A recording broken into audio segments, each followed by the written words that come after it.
요즘 젊은 사람들 사이에 신조어처럼 되어져 있는 그런 표현들이 참 많이 있습니다. 여러분들이 혹시 들어보셨는지 모르지만 웃프다, 웃프다라는 말이 있습니다. 혹시 무슨 뜻인지 알고 계시는 분들이 있나요? 제가 봐서는 많이 아실 것 같은데. 웃프다란 말은 무슨 뜻일까요? 예? 웃고는 있지만 슬픈 거예요. 그죠? 겉으로 보기에는 웃고 있는 것 같지만 마음은 슬픈 현실, 그것을 우리가 웃픈 현실이라고 표현하기도 합니다. 저게 어떤 목사님 설교를 듣는 중에 이런 딱 적합한 표현인 웃프다라는 그런 감정을 느꼈던 적이 있습니다. 목사님이 설교를 하면서 그냥 재미있으라고 하는 이야기인데 결코 재미만 있지 않았던 이야기입니다. 또 목사님이 설교를 끝마치면서 갑자기 다음 주일 설교를 예고를 합니다. 여러분, 제가 다음 주에는 거짓말과 정직함이라고 하는 주제를 가지고 설교를 하려고 합니다. 그러니까 여러분 집에 돌아가셔서 마가복음 17장을 다 읽어 오시면 좋겠습니다. 이렇게 설교 주제도 이야기하고 성경 본문을 말씀하시면서 그렇게 예고를 거창하게 하셨습니다. 한 주일이 지나고 설교 단상에 올랐던 목사님이 설교를 시작하기 전에 이렇게 묻습니다. 여러분 중에 혹시 제가 말씀드린 대로 지난 한 주간 동안 마가복음 17장을 읽으신 분이 있으면 손을 들어보시죠. 그러니까 여기저기서 손들이 올라가는데 나중에 보니까 회중들이 한 70% 정도가 손을 드는 겁니다. 어떤 분은 쭈삣쭈삣 하다가 눈치를 보고 손을 들기도 하고 그랬는데 교인들의 70%가 손을 드는 거예요. 목사님이 당황스러웠습니다. 그러더니 이렇게 말씀을 이어가셨습니다. 아무래도 여러분은 오늘 설교 주제에 합당하신 분들인 것 같습니다. 여러분 설교를 열심히 잘 들으세요. 이렇게 말씀하시면서 다음 말이 좀 우픈 이야기였습니다. 안타깝게도 여러분 성경에 마가복음 17장은 없습니다. 마가복음이 16장으로 되어져 있는 겁니다. 이내 교회 안에 모든 분들이 조용해지더니 여기저기 고개를 떨구는 분들이 있고 회개하는 심정으로 말씀을 들었다는 겁니다. 어떻게 해석하는 게 좋을까요? 이 문제를 어떻게 이해해야 할까요? 왜 우리에게 이런 일들이 일어나는 걸까요? 이게 단순히 정직하냐, 정직하지 않느냐라는 문제는 아닌 것 같습니다. 제가 그 이후로 여러 가지 궁금하게 우리 내면에 있는 인간의 연약함의 문제에 대해서 생각했습니다. 정직하다, 정직하지 않다, 단죄하는 것보다 우리 안에 있는 이 은근한 본능적이라고라도 표현할 수 있는 이 문제에 대한 깨달음이 좀 있었습니다. 믿는 사람일수록 여러분 허위의식 굉장히 강합니다. 왜냐하면 체면도 있고 다른 사람들이 보고 있으니까. 마가복음 17장을 읽어보지 않았던 분들이, 읽을 수도 없는 분들이 물론 까마득하게 잊어버리고 있었던 거예요. 그러다가 손 들어보라고 하니까 여기저기서 슬그머니 손을 올리는 분들이 있어요. 뭐 속장님들이나 장로님들이나 권사님들이나 일단은 먼저 손을 싹 들고 저분도 손 들었네. 아이 나는 창피하게. 그래서 또 손을 들고 그러다 보니까 아이 대다수인데 나는 뭐지? 아이 창피해. 손 들고.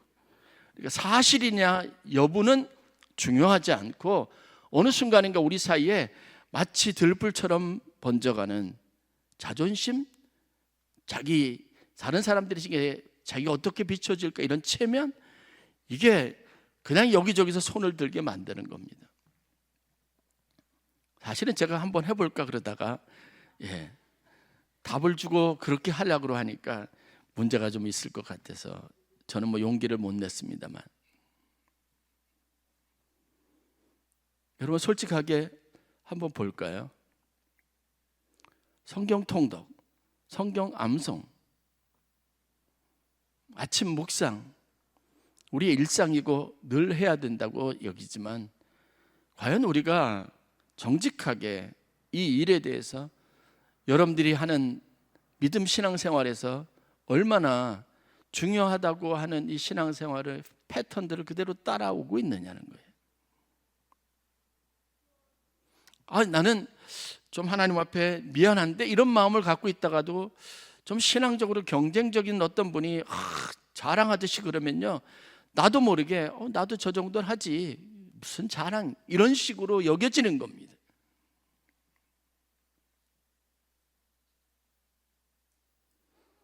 그리스도인과 정직함은 같이 가는 것 같지만 아니에요.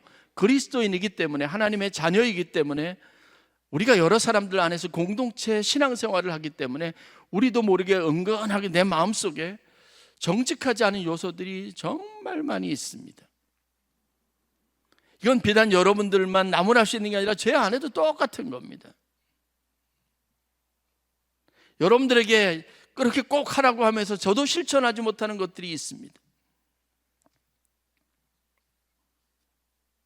자기 합리화, 자기를 정당화하고 체면 때문에 그냥 허위의식을 갖는 거예요. 그런데 여러분, 냉철하게 보면 신앙이라고 하는 게 이거를 더 부추길 위험성들이 있습니다. 우리는 하나님 앞에 잘 보이고 싶고 사람들 앞에 믿음 있는 사람으로 보여지기를 원하고, 사람들은 당연히 우리가 가지고 있는 직분이든지 하는 일들을 판단을 해서 저분은 믿음이 있다라고 여겨지는데 그 마음에 실망을 주고 싶지 않은 욕심도 있습니다. 남들 앞에 그래도 내가 성경을 가르치는 위치에 있는데 남들은 나를 믿음 생활을 오래 해서 존경하는, 어떻게 그렇게까지 할 수 있냐고 말하는데, 여러분, 내 솔직한 모습 사람들에게 드러내기 쉽지 않습니다.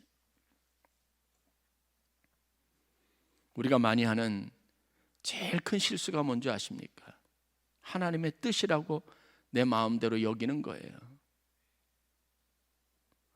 우리는 뭐 하다가 툭 하면 불편하거나 아니면 내가 마음이 흔들릴 때도 마찬가지예요. 이건 하나님의 뜻이야, 아니지, 하나님의 뜻일 거야, 이렇게 하면서 스스로를 위로하고 스스로에게 마음의 다짐을 하는 겁니다.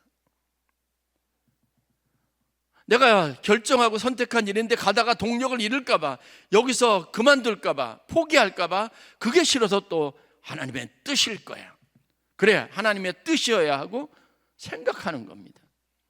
그러다 안 되면 낙심하고 원망하고 불평하는 거죠. 이거 우리가 매일같이 하는 일들입니다. 그런데 여러분, 하나님의 뜻이라면 최소한 여러분, 우리에게는 기도해 본 시간이 있어야 될 거 아니겠습니까? 하나님의 뜻이라면 내 마음속 깊숙이 결정하기 전에 하나님께서 확신을 주셨던 내가 붙잡은 어떤 말씀, 성경의 근거라도 있어야 되는 거 아닙니까? 그런데 우리는 툭 하면 하나님의 뜻이라고 말하는 겁니다. 습관처럼 말합니다. 내가 지금 잘 안 풀리는 것도 하나님의 뜻이겠지, 뭔가 좋은 일이 있겠지, 그건 내 마음의 위안을 얻으려고 내가 허위의식으로 나 스스로에게 그렇게 말하는 것이지, 그것은 정말 냉철하게 하나님의 뜻은 아닙니다. 좀 아프면 다 뜻이 있겠지, 그거 우리가 지나가는 인사말로 할 수 있는 게 아니지 않습니까? 그런데 어느 순간 우리는 인사말이 되어버린 하나님의 뜻이라고 하는 표현을 늘 익숙하게 사용하는 거 아니겠습니까?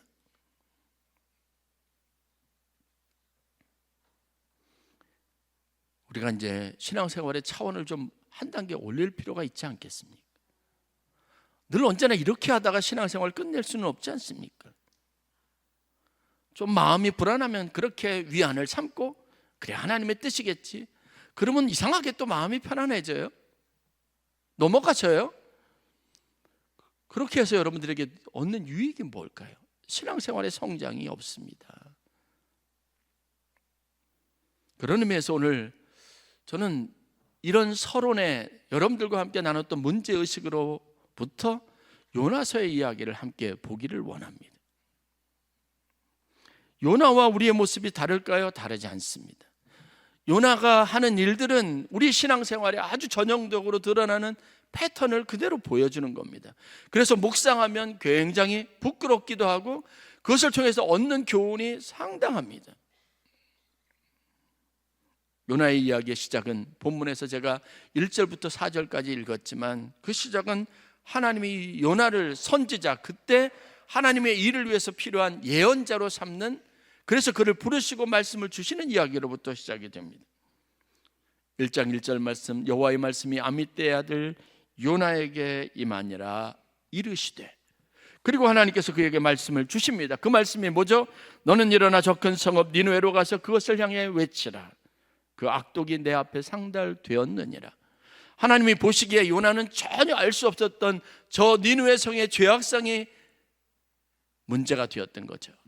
그래서 전혀 그것과 관계없는 시간과 공간 안에 사는 요나를 불러서 현실감 없는 요나에게 말씀을 주시고 가서 전하라는 겁니다. 이게 선지자의 사명입니다. 늘 언제나 익숙하게 보았던 성경의 전형적인 겁니다.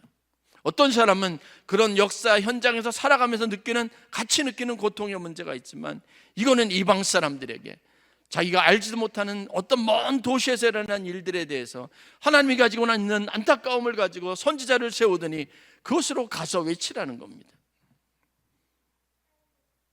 받아들이기 어렵죠. 그런데 여러분, 신앙생활이라는 게 이런 일들 반복 아니겠습니까? 나하고 현실적으로 관계도 없는 일들에 하나님께서 갑자기 말씀을 주시니까, 그러니까 우리는 항상 요나처럼 하는 겁니다. 그거는 나하고 상관없는 일이지. 그리고 하나님의 그 이야기를 듣고 요나는 가만히 있을 수도 있는데 공개적으로 반대의 의사를 표현하고 어디로 가냐면 니느웨가 아닌 그것과 다른 서쪽으로 가는 겁니다. 그래서 다시스로 타는 배를 타려고 했습니다. 나는 동의할 수 없어. 그건 하나님의 뜻과 맞지 않는 거야. 그거는 내가 해야 할 일도 아니야. 이렇게 생각했을 겁니다. 그리고 다시스로 가기 위해서 욥바라고 하는 항구로 내려갔는데 거기에서 신기한 일이 벌어졌습니다. 오늘 설교를 준비하기 전에 제가 2달 전에 이 말씀이 제 마음속에 귀에 새기기 시작하는데 내내 그 말씀이 계속해서 제 마음을 괴롭혀서 오늘 설교를 해야 되겠다고 제가 노트하고 준비했던 겁니다. 그 말씀이 뭔지 아십니까? 마침 다시스로 가는 배를 만난지라. 3절에 있는 말씀입니다. 왜 하필이면 그런 마음을 가지고 자기가 결정하고 하는 일들에 아주 기묘하고 절묘하게 다시스로 가는 배를 마침 만나지 못했으면 고민이라도 좀 해볼 수 있는데, 이게 하나님의 뜻이 맞을까라고도 의심해 볼 수 있었는데, 양심의 가책이라도 받았을 텐데, 다시스로 가는데 자기에게 어떤 선택의 여지도 없이 마침 거기에 다시스로 가는 배가 있었고 출항을 서두르고 있었습니다. 주저하지 않고 여러분 뱃삭을 지불하고 배에 오른 겁니다. 내가 하나님의 뜻이라고 여겼는데 정말 그렇게 여길 수 있는 상황들이 막 되는 거예요. 그래서 우리는 여러분 확신하잖아요. 맞아, 이게 100% 하나님의 뜻이다. 제가 다시 말씀드리지만 기도해 보지도 않았고 하나님 주신 분명한 확신도 없는데 내가 생각해 보니까 이게 하나님의 뜻인 것 같다라고 하는 것에 하나님이 사인을 마치 주시기로도 한 것처럼, 마침 욥바로 갔는데 거기 다시스로 가는 배가 출항을 하고 준비하고 있었는데 이게 하나님의 뜻이라고 확신할 수 있었던 일이 일어난 거죠. 뭐 취업을 하든 사업을 하든, 야 마침 그래서 이게 하나님의 뜻인가 진지하게 묻지도 않았고 고민하지도 않았는데 마침 누군가 전화해서 누군가 만났는데 그 사업장이 있고 거기서 일하게 되는 거죠. 그래서 나는 확신합니다. 하나님의 뜻이구나.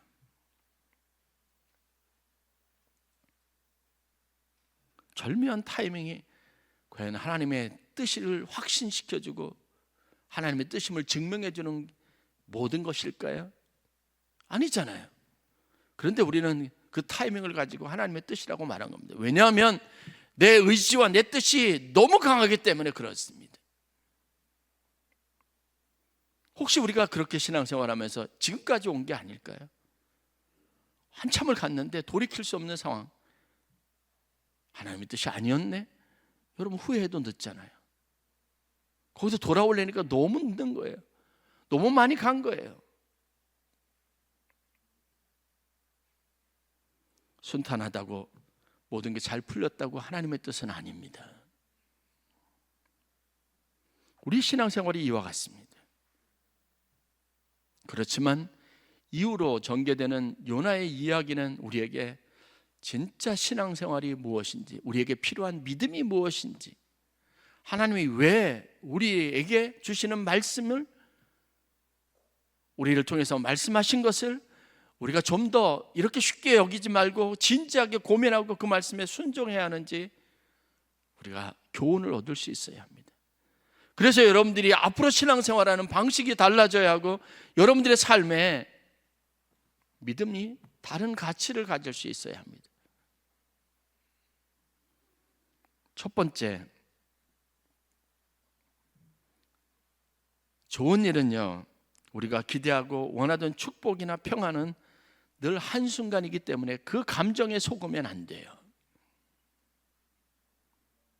위장된 형통의 문제가 있습니다. 그 위선이죠. 정확하게 말하면 나는 전혀 그렇지 않은 것처럼 여기지만 아니에요. 실질적으로는 내 인생에 큰 파도가 덮쳐서 죽게 되는 겁니다. 오늘 보십시오. 요나가 탄 배, 다시스로 향하는 배가 얼마나 평안하게 안정감 있게 항해를 계속했습니까? 성경에 보면 얼마 되지 않았습니다. 큰 풍랑을 만났는데 그 풍랑은 이전에 보통 선장이 경험했던 풍랑과는 질적으로 다른 것이었습니다. 심각하고 위협적인, 목숨을 잃게 되는, 파손될 수 있는 위기에 직면한 풍랑을 만난 겁니다. 잠깐 좋았을 뿐입니다. 그런데 성경의 이야기는 그 풍랑의 원인이 요나에게 있다고 말합니다. 4절 말씀입니다. 여호와께서 큰 바람을 바다 위에 내리심에 바다 가운데 큰 폭풍이 일어나 배가 거의 깨지게 된지라. 큰 바람이 일었는데 이게 하나님이 그렇게 하셨다는 거죠. 무엇 때문에요? 요나 때문에 그런 겁니다. 바람을 주신 겁니다. 그러면 원망할 건가요? 아니, 하나님이 평안하게 하시더니, 아무 문제 없이 하시더니 그 배에 태워서 그 어렵게 탄 배에, 그 배에 바람을 주셔 내 인생을 뿌리채 흔들게 만들어, 근간이 없게 만들어, 이렇게 힘들고 고단하게 만들어. 원망하면 여러분 이미 늦은 것 아니겠습니까? 항상 모든 일에 우리가 그렇게 하는 경향이 있는 거예요. 좀 어려워지고 힘들어지면 원망을 하면 끝나는 거죠. 아, 내게 왜 이런 시험을 주실까? 어려움을 주실까? 냉철하게 보면 요나의 불순종의 문제가 있는데요, 요나가 그 길을 가면 안 되는데요,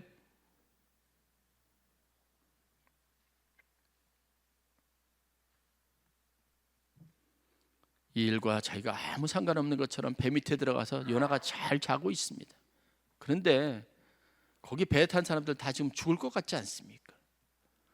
나는 평안하다, 나는 아무 문제 없다, 나는 하나님의 뜻대로 이 배에 있었으니까 나는 안전할 것이다, 아마 그렇게 생각했을지 모르겠습니다. 요나는요, 모든 것이 타이밍이 절묘하게 기묘하게 이어져 가는 것 때문에 다시스로 가는 것을 기정사실화했고, 그래서 거기에서 그냥 스트레스 다 날려버리고 편안하게 잠을 자고 있는 것뿐입니다. 다른 사람들은 죽을 것 같은데요. 왜요? 요나 때문에. 그런 일이 많잖아요. 가족들이 다 어려움을 겪는데 나는 믿음이 있다고, 내 믿음이 크다고 여러분 아무 문제 없을 거라고 말하는 거예요. 교회는 난파 직전인데 나는 아무렇지도 않다, 나는 믿음이 있어, 하나님이 나를 지켜주실 거야. 그거는 여러분 기뻐할 만한 일이 아니지 않습니까?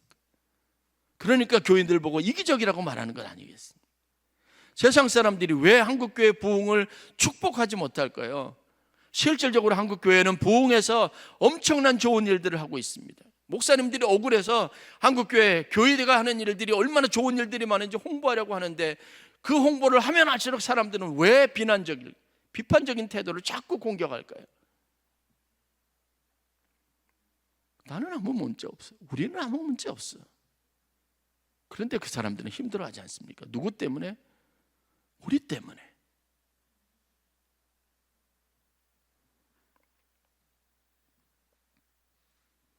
자신의 일과 전혀 무관하지 않습니다. 우리는 그것에 대한 거룩한 책임의식을 가져야 되는 거죠. 인생의 평안과 축복, 우리가 그렇게 원하는 건 정말 하나님 앞에 구하는 것은 순간입니다. 잠깐 우리를 만족하게 할 뿐이에요. 여러분 그런 믿음을 소유하기를 원하십니까? 맨날 그렇게 살기를 원하세요? 아니죠. 그래서는 안 되는 겁니다. 제가 안식년을 얻어서 마침 그래서 미국 유학을 갔습니다. 여러분들 잘 아시겠지만 제가 미국에 있으면서 겪었던 내적 갈등이 정말 많이 있었습니다. 제가 왜 다시 공부를 중단하고 다시 선교지로 갔는지 여러분 잘 모르실 겁니다. 새벽에는 가끔 제가 그런 설교를 하기도 했습니다. 마음이 편치 않았어요. 왜냐? 모든 과정은 미국으로 가는 과정이요, 완벽한 하나님의 섭리, 타이밍, 인도하심이 있었기 때문에 그래요. 제가 한국에서 2번 미국 대사관에서 비자 인터뷰를 했다가 실패를 했습니다. 루마니아에서 다시 안식년을 가려고 학교에 다 어플라이하고 다 모든 게 다 됐어요. 그리고 비자를 받아야 되는 마지막 과정이 있었는데 두려운 거예요. 또 비자에 떨어질까 봐. 그러니까 뭘 어떻게 생각하겠어요? 기도는 했지만 하나님 뜻이 있으면 가고 아니면 안 남겠습니다. 이렇게 결정을 하고 마음 편안하게 여기고 그냥 가자 그랬는데 내내 불안한 거죠. 그렇게 해서 루마니아 부카레스트에 있는 미국 대사관을 갔는데 거기서 저를 알아보고 반갑게 손을 흔들어주는 사람이 있어요. 제가 며칠 전에 한국 식당에서 만났던 영사예요. 그분이 미 대사관 영사인 줄 몰랐어요. 그런데 그 데스크에서, 창구에서 비자 업무를 담당하고 있는데 그 사람이에요. 그 여자분입니다. 한국 식당에서 한국 음식에 대해서 제가 친절하게 가르쳐주고 재미있게 이런저런 얘기했던 분인데 저를 보니까 반가워가지고 그래서 창구 앞에 가가지고 먹는 얘기하다가 비자 받았습니다. 비자 받는 거 쉽지 않은데 비자 받고 난 다음에 그러니까 제 마음에 기적이 일어난 거죠. 완벽한 하나님의 타이밍 아닙니까? 그렇게 해서 시작한 미국 유학입니다. 그런데 현실은 여러분 잠깐이고 찰나고 순간이에요. 어려움은 어려움대로 있고 루마니아는요 점점점 어려워지고 신학교도 그렇고 거의 문 닫게 됐고 개척했던 교회들은 굉장히 어려운 상황이라는 보고들이 있습니다. 제가 떠날 때는 그 부담을 다 내려놓고 가서 얼마나 신났는지 몰라요. 그런데 자꾸 메일도 오고 소식도 오고 도와달라는 거죠. 마음의 부담은 있습니다. 그런데 제가 다 물리쳤죠. 왜냐? 하나님이 뜻이 유학이었으니까요. 저희가 얼마나 유학을 위해서 준비했는지 가고 싶었는지 아는 분들이 여기 있습니다. 다 축복해 주셨습니다. 그분들도 아멘, 저희들 보고 하나님이 살아계시는 게 맞구나 여겼던 게 분명합니다. 그런데 저희가 마음이 편하지 않고 여러 가지 여전히 어려움이 있는 사람들이 있으니까 고민이 된 거예요. 이게 하나님의 뜻이 맞나? 그리고 그 부담감에 결국은 유학을 다 공부를 끝내지 못하고 돌아간 겁니다.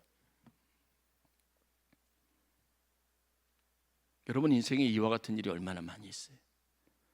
나는 좋은데, 나는 하나님의 뜻이라고 여기서 편안한데 힘들고 고통스러워하는 사람들이 있는데 외면할 수 있나요? 근데 우리가 외면하는 일 너무 쉽게 하는 겁니다. 무엇 때문에? 우리라는 믿음이라는 이름으로, 하나님 뜻이라는 이름으로 그냥 다 안 하는 겁니다. 이게 우리의 현실입니다. 우리가 원하는 게 정말 이걸 거야. 하나님이 주신 믿음이 가지고 있는 힘이 마음을 편안하게 하기 위한 것일까요? 아닐 겁니다. 2번째, 그래서 우리는 신앙생활에서 얻을 진짜 유익과 축복이 무엇인지를 알아야 합니다. 믿음의 유익은 뭘까요? 잠깐의 만족과 평안이 아닙니다. 위로를 얻는 게 아닙니다. 아무리 큰 어려움이 와도 풍랑이 와도 그 문제 위에 설 수 있는 걸, 그 믿음을 하나님이 우리에게 주시고 그 믿음을 얻는 것이 하나님의 뜻입니다. 내가 오늘 기도한 것이 이루어지지 않더라도, 그 상황이 훨씬 더 나빠지더라도 여기에 이 일에 하나님의 뜻이 있다고 하는 믿음이 있어서 이러면 안 되는데 그 문제에 연연하지 않을 수 있는 것, 이렇게 해서는 안 되는데 하나님 앞에 맡길 수 있는 것, 그게 믿음인 겁니다. 다급해진 선장이 찾아와서 뱀이창에서 자고 있는 요나를 깨웁니다. 그가 하나님의 사람이라는 걸 아니까요. 그리고 이렇게 요청합니다. 자는 자의 어찌함이냐, 일어나서 제발 내 하나님께 구해라, 하나님께 기도해라. 혹시 내 기도를 듣고 풍랑이 멈춰질 수 있지 않겠느냐. 근데 나는 평안하고 나는 이 풍랑 전혀 걱정되지 않는다고 가만히 있을 수는 없지 않습니까? 우리가 원하는 것은요, 사람들이 우리에게 필요로 하는 것은, 우리가 진짜 가진 믿음이 유익된 것은요, 고통받고 어려워하는 사람들을, 그들에게 하나님의 살아계심을 증명할 수 있을 때, 드러낼 수 있을 때 그 능력이, 그 믿음이 진짜 믿음이 되는 겁니다. 풍랑이 흔들리는 배 속에 있는 요나와 갈릴리 호숫가의 풍랑을 만난 예수님은 똑같은 상황 가운데 있었지만 예수님과 요나는 차이가 있었습니다. 어떤 차이일까요? 요나는 문제 가운데 서 있었지만 예수님은 문제를 뛰어넘어 있는 분입니다. 요나는 선장에게 꾸지람을 들었지만 예수님은 풍랑을 향하여 꾸짖을 수 있는 분이었습니다. 여러분, 우리가 그래야 되는 거 아닌가요? 문제 안에서 거기서 뭐 어떻게 애를 쓰는 사람이 아니라 문제를 문제로 여기지 아니하고 그것 때문에 괴로워하는 사람들을 위로하고 그 사람들을 위해서 기도해 줄 수 있는 사람이 되어야 되지 않겠느냐는 거예요. 그게 믿음의 능력입니다. 그것 말고 우리 자신에게만 너무 집중하니까 이기적이라고 세상이 비난하는 것 아니겠습니까? 사람들은 힘들어하는데 나는 편안하다, 난 믿음이 있어서 괜찮다고, I'm okay. 그런 사람을 바라보고 누가 존경할 수 있겠습니까?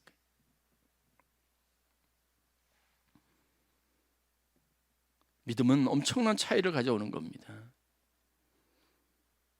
제가 원로 목사님 사모님 신방을 가서 마가복음 5장에 있는 죽은 야이로의 딸을 살리신 달리다굼, 그 예수님의 이야기를 말씀을 전하면서 기도해 드렸습니다. 한 3개월 거동 제대로 못하고 이제 앉는 것도 제대로 힘드니까 시술하고, 처음엔 간단한 거라고 괜찮다고 저한테 몇 번 그러시더니 결국은 쉽게 퇴원도 못하시고 좀 어렵게 되셨어요. 힘들게 되셨죠.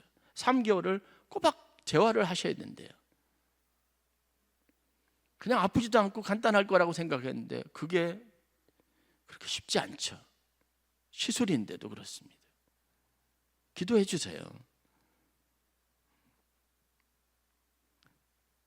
야이로가 자기 딸이 많이 아팠어요.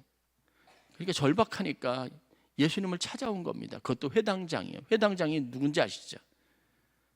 유대인 종교 지도자 중에 탑 리더십을 가진 사람입니다. 제일 위에 있는 사람입니다. 자존심 센 사람이에요. 율법적인 자존심이 강한 사람입니다. 그런데 그 일반적으로 회당에 있었던 제사장들이나 랍비들이 손가락질하고 무시했던 예수님을 찾아간 겁니다.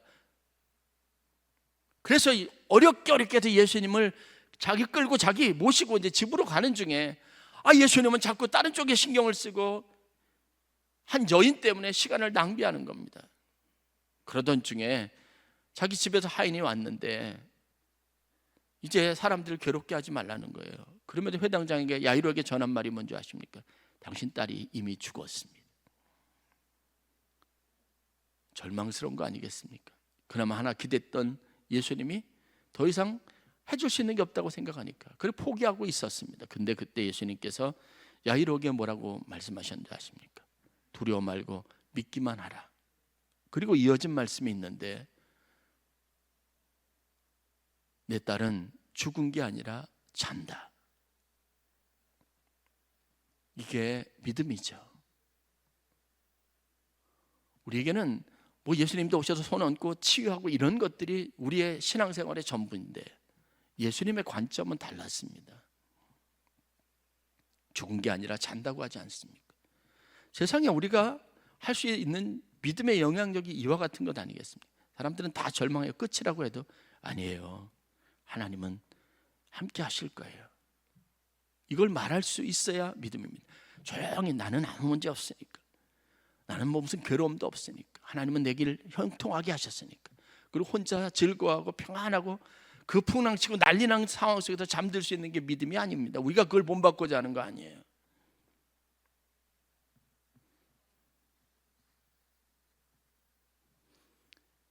죽은 오라비 앞에 슬퍼하고 절망하는 마르다와 마리아, 그것과 예수님의 차이가 뭔지 아십니까? 믿음의 차이인데, 끝장났다고 생각했잖아요. 예수님 원망했잖아요. 아니, 예수님 관계를 생각하면, 우리가 과거에 당신에게 한 걸 생각하면 이렇게 서운하게 해서는 안 되죠. 삐지는 거죠. 너무 서운하죠. 실망하는 거죠. 기대했던 일들이 일어나지 않으니까 낙심되는 거죠. 그런데 예수님은 더 보란듯이, 더 주저하게, 더 머뭇거리고 딜레이합니다. 그리고 가서는 무덤에 가서 뭐라고 하셨죠? 나사로야 나오너라. 왜죠? 예수님에게 나사로는 죽은 게 아니라 자는 거니까요. 우리가 얻기를 원하는 믿음은, 하나님의 뜻이라고 여기는 것은 여러분 이것을 바탕으로 하는 겁니다. 눈앞에 여러분 바다가 내 앞에 벌어진 상황이 원하는 것이 아니라도 하나님을 신뢰할 수 있는 믿음 때문에 엄청난 상상력을, 그 이후에 되어질 일까지도 볼 수 있는 게 하나님 우리에게 주시고자 하는 믿음입니다. 하나님 말씀을 주신 이유입니다. 마지막 세 번째, 그래서 하나님이 우리를 그 일을 해결할 수 있는 유일한 능력의 사람으로 세우시고 그곳에 있기를 원하시는 겁니다. 요나는 그런 마음을 가지고 그런 믿음을 가진 사람이니까 니느웨로 보낼 만한 가치가 있었던 겁니다. 하나님의 판단이죠. 오늘 12절 말씀을 보면 풍랑에 관련된 모든 문제들을 딱 이해하고 있었던 요나는 그 원인이 자기에게 있다는 걸 알았습니다. 그래서 이렇게 선장에게 이야기합니다. 나를 들어 바다에 던지라. 그리하면 바다가 너희를 위하여 잔잔하리라. 너희가 이 큰 폭풍을 만난 것이 나 때문인 줄을 아노라. 아니, 그 안에 있는 사람들은 다 살려고 발부둥 치는데 요나는 나를 바다에 던지라고, 내가 죽겠다고 말하는 겁니다. 아브라함과 비슷하지 않습니까? 그 이전에 요나는 분명 다른 사람들은 다 아우성쳐도 나는 평안하다라고 배 밑에 혼자 있었던 사람입니다. 그런데 그 요나가 완전히 새로운 태도를 취하지 않습니까? 이 파도가 이는 것은 나 때문이다. 그게 하나님이 그에게 알려주셨나요? 아니에요. 성경에 가만히 읽어보면 그는 이 과정을 통해서 깨달은 겁니다. 처음에는 그런 모든 타이밍이 자기를 하나님의 뜻대로가 아니라 내 뜻대로 하는 것이 맞다고 확신시켜주고 그런 컨펌을 주었던 상황들이 이제는 보니까 내가 하나님의 명령을 어기고 말씀을 어긴 것 때문에 일어난 사안이라고 깨닫게 된 겁니다. 그래서 나를 바다에 던지라고, 그래 여러분들이 살 수 있다고 말했고 정말 그렇게 되었습니다.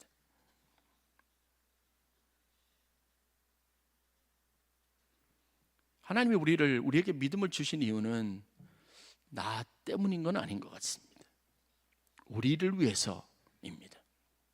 그 우리 안에 누가 들어가는지는 모르겠습니다만 하나님의 필요에 의해서 여러분들에게 믿음을 주시는 겁니다. 믿음은 내 것이 아니라 선물입니다. 말씀을 주신 것도 나만을 위해서 주신 것이 아닐 겁니다. 공동체를 위해서 하나님이 계획하신 일이 있었을 겁니다. 그런데 우리는 우리의 감정에 취해서 나 중심으로 아전인수격으로 모든 걸 다 생각하니까 맨날 실패하는 겁니다. 요나의 이야기는 이런 교훈을 우리에게 주는 이야기입니다. 우리가 별것 아닌 것 같아도요, 공동체나 하나님의 교회를 위해서 하나님이 우리를 통해서 하시는 일이, 격려가, 축복이 엄청납니다. 어제는 헤세드송 모임이 있었습니다. 기대하지 않았던 사람들이 거기 앉아 있는 걸 보고 와서 시간을 보내는데 집에 갈 생각들을 안 해요. 애 보느라고 힘들어 죽겠는데 갈 생각들을 안 해요. 애 보는 부모님도 저도 사모님도 이제 한계가 찼어요. 안 될 것 같아서 제가 1시쯤 가서 사진 찍고 우리 헤어지자고 그랬어요. 그렇게 된 일이, 근데 너무 좋죠. 모처럼 편안하게 애 없이 이렇게 해방감 가지고 얘기 나눠본 게 얼마인지 모르겠다고. 교회 일 똑같은 거 아닌가요? 그런데 그 부담감은요, 거룩한 부담을 가진 사람만 하는 거니까요. 근데 우리가 느끼는 감정은 왜 나만 꼭 이래야 되지 하지 않습니까? 근데 그 마음은 하나님이 주신 거 아니겠습니까? 우리가 느끼지 못해서 그렇지, 그 보람을 알지 못해서 그렇지, 많은 사람들이 그것 때문에 얻는 게 많아요. 어떤 사람은요, 신앙생활에 전환점을 마련할 수도 있습니다. 그 기회가, 교회를 한 발 더 들어가서 모든 것들을 가까이 생각할 수 있게 되는 계기가 될 수도 있습니다. 평생 교회 가보지 않은 사람이 교회 안으로 one step forward, 더 가까이 들어갈 수 있는 계기를 마련해 주신 것일 수도 있습니다. 그 일을 위해서 하나님이 내 마음을 움직이고 동원시키는 겁니다. 제가 선교하는 방식도 마찬가지입니다. 가끔은 냉철하게 현실로 돌아와서 왜 그 일을 위해서 돈을 쓰고 왜 그걸 위해서 계속 이걸, 그러다 보니까 고민도 많아지고 내가 힘든 게, 마음이 무거운 게 한두 가지가 아니에요. 책임져야 될 사람들이 너무 많습니다. 내 명예를 위해서 그럴까요? 아니죠. 그 명예 누구나 주라 그러세요. 그 명예 때문에 얼마나 마음이 힘든데요. 명예를 위한 건 아닙니다. 저는 루마니아에서 목회하면서, 한인교회 제가 목회하면서 그랬어요. 우리 교회가 50명 평균 모이고 많이 모이면 70명까지 모이는 교회입니다. 그 한인교회 루마니아 전체 선교사들을 빼면 채 한 120, 30명도 안 되는 사람들 중에 그 정도 모이면 큰 교회 아니겠습니까? 대형 교회예요. 우리가 건강하게, 우리가 신앙생활 잘하는 게 루마니아 한인 사회에 평화를 주는 일이라고 저 항상 그렇게 얘기하고 외쳤습니다. 우리가 작다고 생각하지 말고 이곳에 모여서 우리가 열심히 예배하고 한인사회 전체를 위해서 중보하자고 말하고, 이곳에 와서 선교하는 선교사님들을 위해서 우리가 선교의 전초기지 역할을 하자고 했습니다. 많은 사람들은 저보고 오지랖도 넓다라고, 아마 여러분들이 지금 저한테도 그럴 거예요. 목사님이 오지랖도 넓다고, 우리 교회 할 일도 많은데 뭐 그렇게. 여러분, 그게 우리 사명 아닌가요?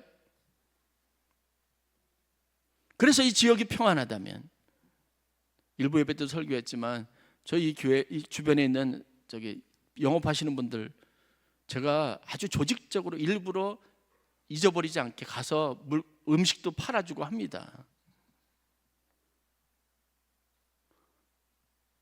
그분들이 저를 보면요, 목사님 요즘 교인들이 많아졌어요 그래요. 많아지긴요. 저한테 인사말도 하고 그래요. 우리 명동찌개 마을 여사장님, 그분이 진짜 주인이거든요. 안 보이시죠? 요즘 암투병하고 있어요. 모르셨죠? 제가 그분들을 위해서 기도해 드립니다. 제가 가면 뭐 더 주셔요. 그러니까 혼자 가지 마시고 뭐 더 먹고 싶으면 저를 데리고 가시면 서비스가 있습니다. 아니, 최소한 우리 주변에 있는 분들은 여기 교회가 있어서 좋다고 느껴야 될 것 아닙니까?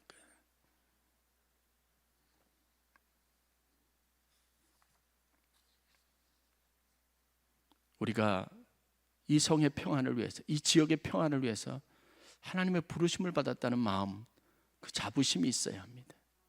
그래야 나 한 사람이 결코 작아 보이지 않게 되어져 있습니다. 말씀을 마치겠습니다. 잠언서 30장에 아굴의 잠언이라고 이런 기도가 나와 있습니다. 아굴은 하나님 앞에 평생 소원을 가지고 두 가지를 기도했어요. 주님, 제게 두 가지 죽기 전에 꼭 이루어야 할 소망이 있습니다. 그러니 거절하지 마시고 꼭 들어주세요. 그렇게 하면서 그가 구했던 건 뭔지 아십니까? 헛된 것과 거짓말을 내게서 멀리 해달라는 거예요. 뭐죠? 위선, 가식적인 것, 그거 없이 진실한 마음으로 살게 해달라고 기도한 겁니다. 여러분, 이게 우리의 기도가 돼야 되지 않을까요? 하나님 앞에 위선적인 신앙생활 말고 그냥 그렇게 보이려고 하는 것 말고 내 마음 깊은 곳 중심에서 하나님과 나눌 수 있는 풍성함, 은혜를 은혜로 하나님께 바라는 마음의 소원은 진실함으로 그렇게 하나님 앞에 살아갈 수 있는 인생 되기를 위해서 여러분 기도하시는, 그리고 믿음의 차원을 높여가시는 여러분들이 되실 수 있기를 주의 이름으로 간절히 축원합니다. 기도하겠습니다.